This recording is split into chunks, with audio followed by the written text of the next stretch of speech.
Welcome, exiles! Today I present to you one with nothing Cyclone, this time a berserker.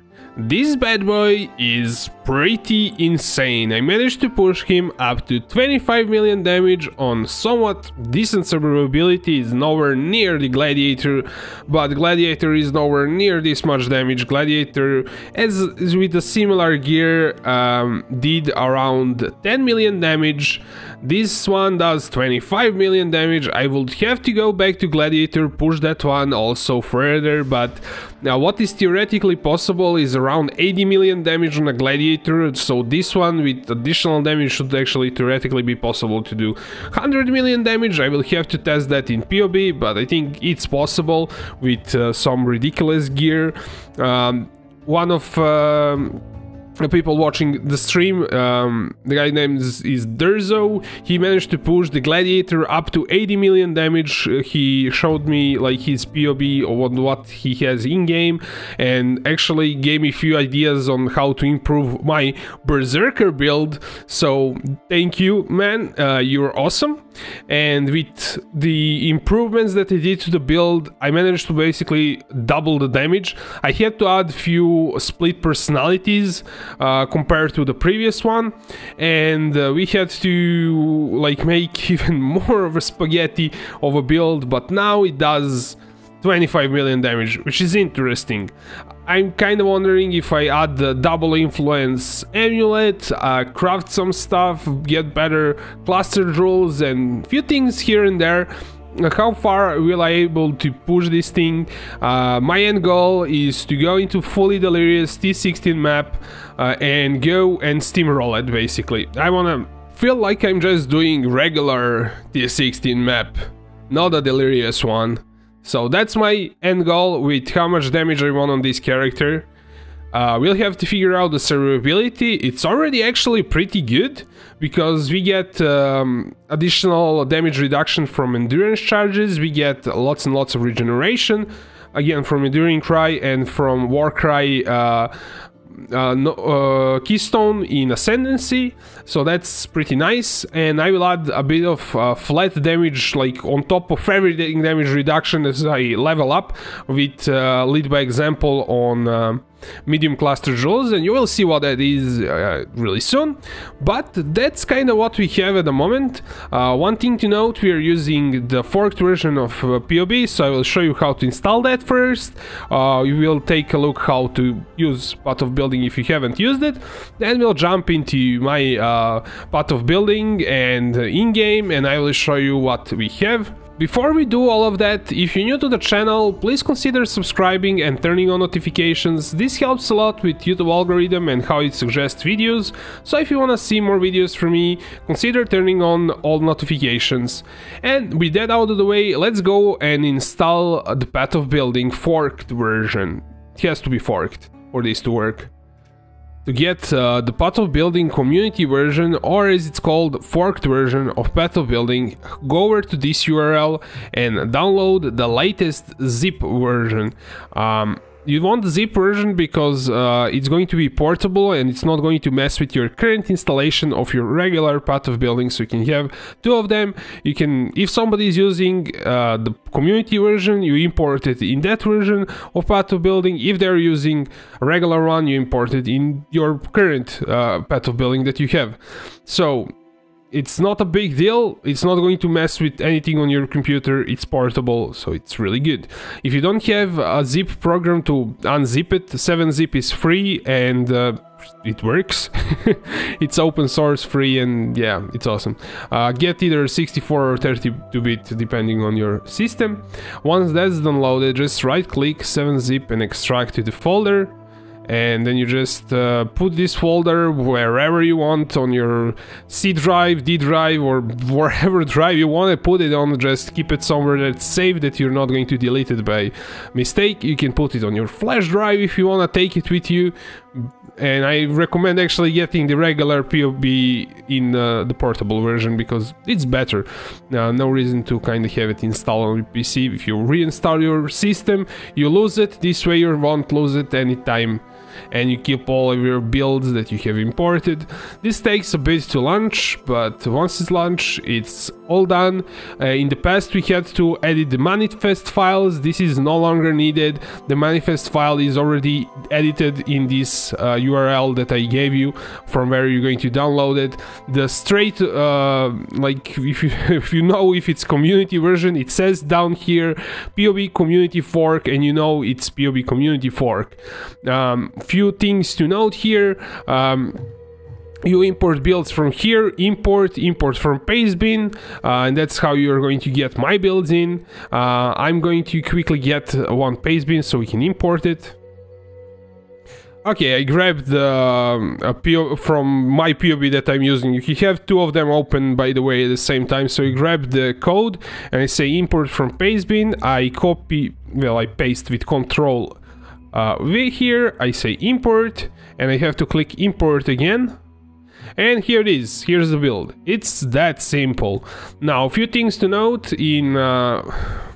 Like when I'm making builds, I tend to use multiple skill trees. At the moment I haven't made it yet, but in the future videos just check here if there are multiple skill trees in my builds. I also sometimes use notes. I've written some things here in my gladiator build, so you can get additional information that's useful. If you have your skill tree, that's here. You can know which, like, bandits, which pantheons, everything is here, so you don't have to ask in comments. It's right here. This has to be, you have to select the skill you want to see damage for, and if skill has stages, you select for Cyclone max stages, and this is showing you total damage with impales, without impales, and just impale damage. You can see impale damage is almost, well, basically more than doubling my damage, which is really awesome. You can go to skills and see all the skills that I have equipped. It says what, like where they are equipped. Like if you look at this is boots, this is my ring, this is my helmet, this is my body armor, and this is my other ring. So you can see everything that's equipped there. For items, you have full list of items. We have, since we are one with nothing, we don't have like weapons or gloves. You can in-game disable intelligence gear and have it for leveling like some gems. That's kind of nice tip to do with one with nothing. Then we have flasks, and everything here is kind of pretty self-explanatory, to be honest. We also have, we can have multiple sets of items, which is pretty interesting, and I will probably utilize this in builds, but this one doesn't have that. Then if we go into configuration, we can set what things we have on. We have frenzies, endurance charges, rage, if we work right, infusion, if there are map modes, and so on and so forth. And finally, we have calculations. If you're doing something in this tab, at least for me, sometimes it tends to kind of bug out and a program wants to crash. But as of like few updates, it doesn't do that anymore, which is really awesome. And that is kind of the reason why this is a community version and not the regular one, because they add so much stuff, they add things faster, so it's always better than the regular one because it has more stuff in it, but it's more unstable, the program might crash. So it's totally up to you if you're using it, but for our build we have to use it because nothing is being calculated in the regular one, and I would have to fake all of the things, and then I would even more confuse people with those faked items. So this way everything works in this version. With everything out of the way, let's take a look what I have. I managed to push this thing at 25 million damage. It's pretty insane, but it can go up to maybe 100 million, so it's possible, but you need a budget that's above 150 exiles to do it. This is doable on maybe... We have to kind of calculate how much it's actually worth, but you can start doing it already on maybe 10, 15, 20 exiles budget. You can do this. If you want to be like... have some survivability with it. If you want to build a glass cannon, completely glass cannon, you can probably start on a budget that's somewhere around 5 exiles and still be doing this much damage, but you're going to have 4k life. So I don't know if that's what you want, but if you wanna like one-shot everything but still be a glass cannon and have a possibility to upgrade your life as you go, then this skill tree is for you. If you want to have some really budgety variant, then I'm going to make a video for that pretty soon, so look for that one. Either way, let's get this out of the way. Bandits, 2 points. Lunaris, Shakari for Pantheons, and you're done. Because I know this is going to be asked in comments, so let's get it out of the way straight away. Now this has... I did something to my build. I'm kind of happy with sacrificing some life at the moment for more damage, but as I level up, because this is like not a maximum level skill tree, I'm going to grab this life here, so I get a bit more life here, and I'm going to grab all of these leads by examples here, as I got to level 100. Actually, I cannot grab all of them apparently, but I'm going to grab those lead by examples. This is like level 100 skill tree, but it's not like level 100 gear. We still like now it's 27 million, but I have to change the gear. If you were level 100 and use this particular thing, is going to do like that much damage.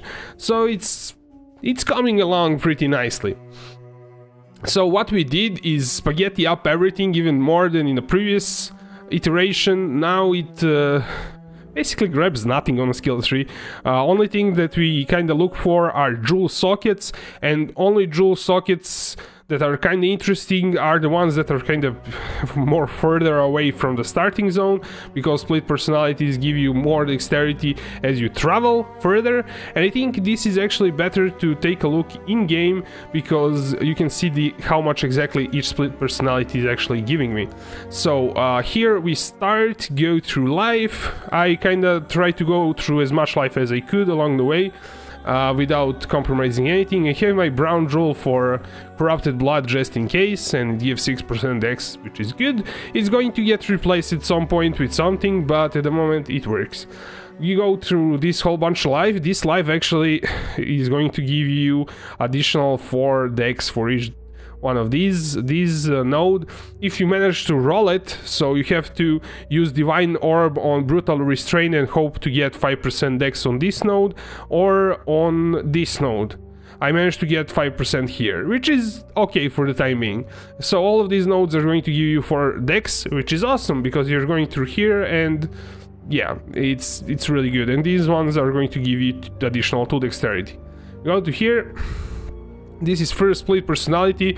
Obviously, like, this one is not as important as other ones because it's only giving 48 dex.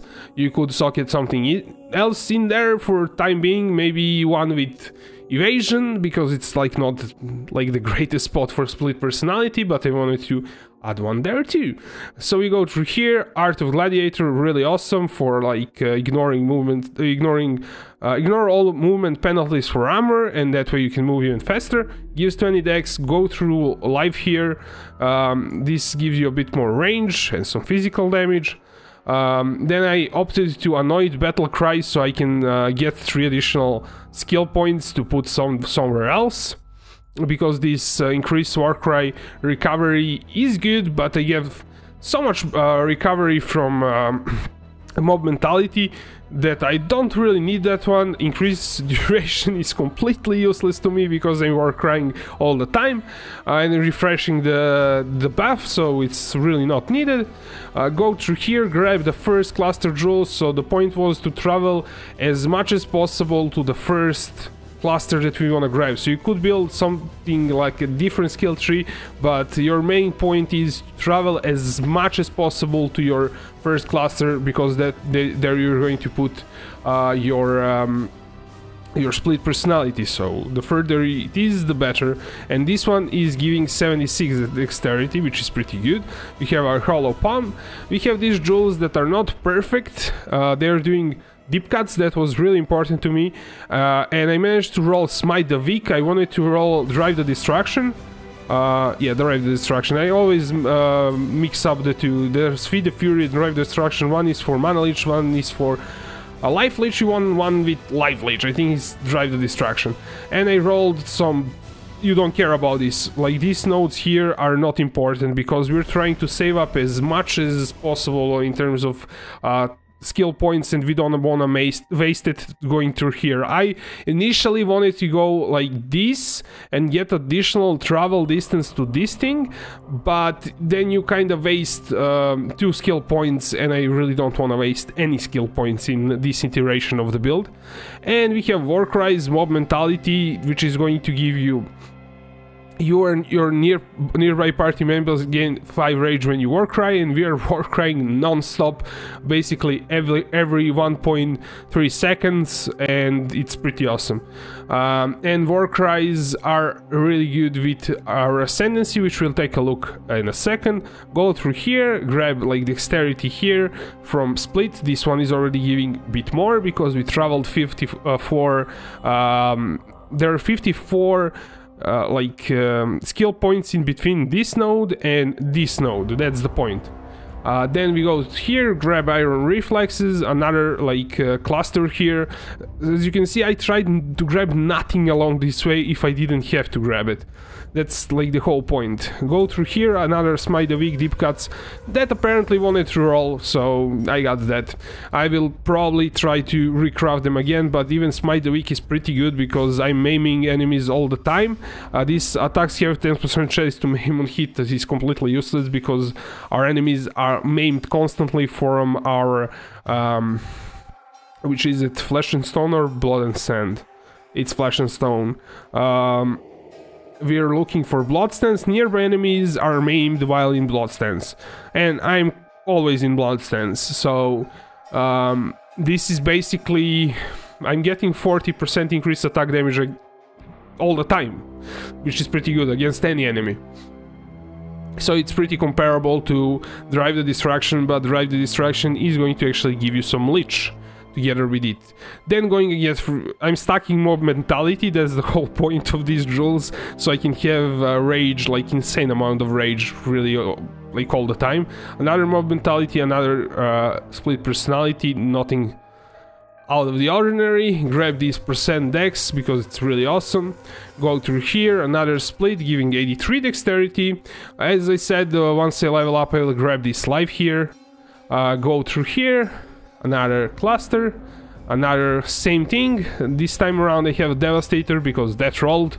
I'm going to try to get deep cuts here too, and I had hit and run roll, but yeah, like whatever you can get. Any notables, you're looking for a jewel socket that large cluster jewel, not jewel socket, large cluster jewel with all, you have to have 3 notables on it and 2 passive skill points. Any other like won't work. You have to have this. Now try to get anything that seems good, like Deep Cuts is really good, Drive the Distraction is good, Devastator is good, Smite the Weak is okay, Heavy Hitter is okay, but like get the jewel socket, large caster jewel with 3 notables, 2 added passive skill points are just jewel sockets. That's the most important thing if you're on a budget or if you're crafting them yourself. So go through here, grab another Warcry, and now we're grabbing Cry Wolf, which counts your Warcries as if there are 10 additional nearby enemies all the time, and increases the Warcry buff effect, which is pretty nice. And another Split Personality, another Mob Mentality, another Split Personality. So this is like pretty simple to get your head around. We're just stacking as much dexterity as we can, and I managed to stack 1831 here, and it works pretty well. If I Warcry, because I stack that much, as you can see, I'm getting 25 rage, and if I Warcry one more time, I'm getting another 25 rage, and if I go Berserk, actually let's stack everything. I know that somebody is going to ask me about my in-game, like, DPS per second for some reason. It's not like indicative of how much damage you are actually doing because you're stacking impales. and it's not going to be that much. But if I stack this up and I pop my berserk, which I can sustain for a really long time, I can do around just shy about 3 million. If I pop my more damage flask Lion's Roar, I'm doing above 3 million for a while until the flask goes away, and I'm sustaining my berserk for really long time. If I pop movement speed, I'm moving like a madman. Movement speed is really high with this build, and you will see why, because this berserk gives you additional 30% movement speed, and rage by itself also gives you movement speed. So if I pop berserk, it's moving this fast. Actually that was a flask, so that is like just rage in a flask, and if I pop berserk, it moves actually faster than a raider. So it's, if I wanted to stack any more like movement speed on a skill tree, I would move like a madman, and I would probably hit walls all the time, and I don't want any more movement speed than this, so I don't even want to stack it. And you could actually also add shenanigans with phasing, which also gives you movement speed, which I will do pretty soon. So I had that a while back, but I couldn't really sustain it because I needed some slots for something else. I need Blood Rage to actually sustain frenzies. And I need another like slot here for Dread Banner. If I remove Dread Banner, I lose so much damage because I don't have kept Impale chance without it, and that's kinda, I lose around 5 million damage if I remove that thing, so that is not going away anytime soon. As you can see, my Impale chance is not perfect even with Dread Banner. I might try to get some Impale on large cluster rule or something to kind of cap it, but I don't think it's actually needed because we attack really fast. As you can see, if I berserk, that's 17-18 attacks per second, so it's really fast. Even when I stack frenzies, it's going to be around 20 attacks per second, so you should actually be able to sustain your like impales all the time. And if you throw in like a phase run, then it gets completely ridiculous in terms of movement speed and in terms of damage, because phase run is actually giving you another 27 more melee physical damage for really short duration, and it consumes your all frenzy charges, so you have to figure out how to sustain frenzies better if we want to use these, but it's ridiculous. See, I stack all the... Actually, I don't have a movement flask. Let's go into this and I will go out to reset my... Just did this thing.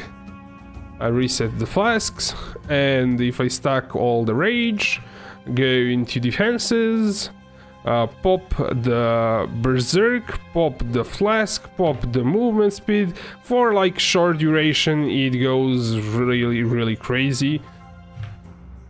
It's somewhat like a pseudo dash kind of thing. And if you're like hitting something for a second there, you get like ridiculous damage.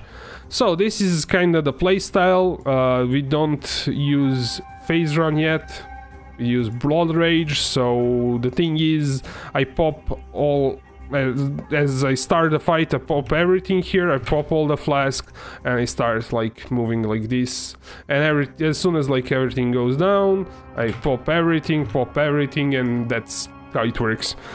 So it's kinda, you have to cast a lot of things yourself, because we cannot do cast when damage taken, because we don't have space for it, we don't have gloves. It would be awesome if I could somehow do cast when damage taken and make this a lazy build, but it cannot be a lazy build, because, yeah, we don't have slots for that. Anyways, what else do we need to kind of take a look? We have our ascendancies. It's pretty standard. This is what, like... almost 99% of berserkers will do for this build, and that is grab Warbringer for Warcries. Warcries is ridiculous.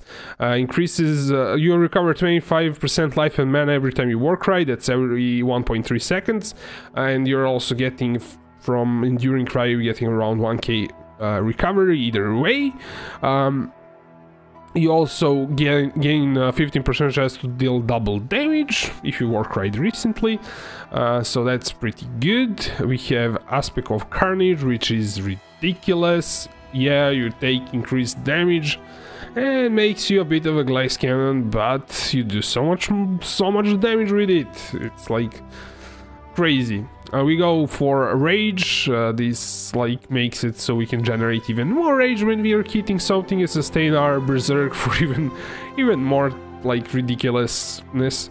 And this is giving you cannot be stunned while you have at least 25 rage. That's almost all the time. And the effects of rage are tripled. So this is everything that we have. The items, let's give that a look really quickly. I don't know, I feel like in game, why not? So the items, these things are just for disabling slots and leveling gems. They do not actually do anything. And this, like, you have to have either nothing in these slots or make them disabled by equipping items that require too much intelligence or too much strength. Probably easier to do intelligence because we also have lots of strength. So you just grab a few items that have high intelligence requirement, grab some items that give intelligence, equip everything, and then you unequip those items that you want be using, like you equip the things that you want to use. And it works like that. I've been like showing this in every video because everyone gets confused about this. This is like pretty standard. It's the cheapest thing that you can get for this build, and it does give you lots and lots of attributes increased. So it's going to give me how much dexterity? It gives pretty decent sum. I should replace it with some rare belt at some point, but at the moment it's that. Garrukan's flights give a lot of life because +2 to maximum life per 10 dexterity, but they are pretty bad if you don't have higher dexterity. If you have just 1k dexterity, use rare boots because you can cap your resists way easier, and like these things tend to be better once you have 1.34k dexterity, so don't get them as a first item. It's a waste of money if you get them as a first item.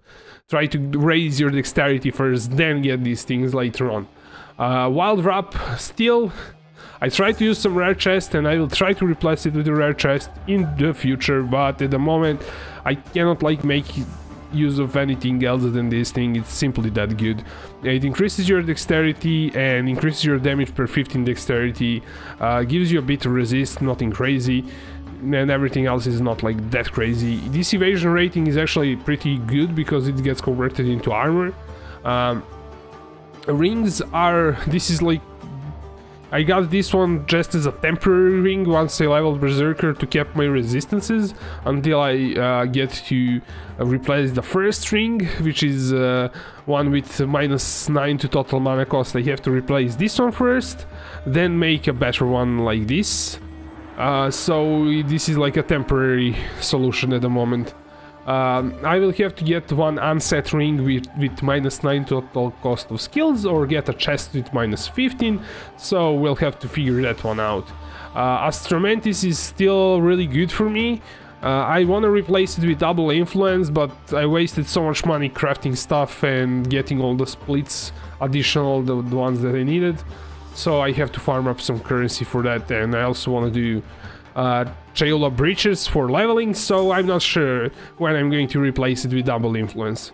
For helmet, I really wanted something with to have a helmet with 40% increased cyclone damage, and this one was the cheapest. It doesn't have dexterity, which is a bummer. I could craft dexterity onto it, but I'm going to lose this fire res, then I have to shuffle everything again with the resistances, so it's not going to be changed until I actually have sorted out my resistances on rings. Then I will try to get dexterity here too.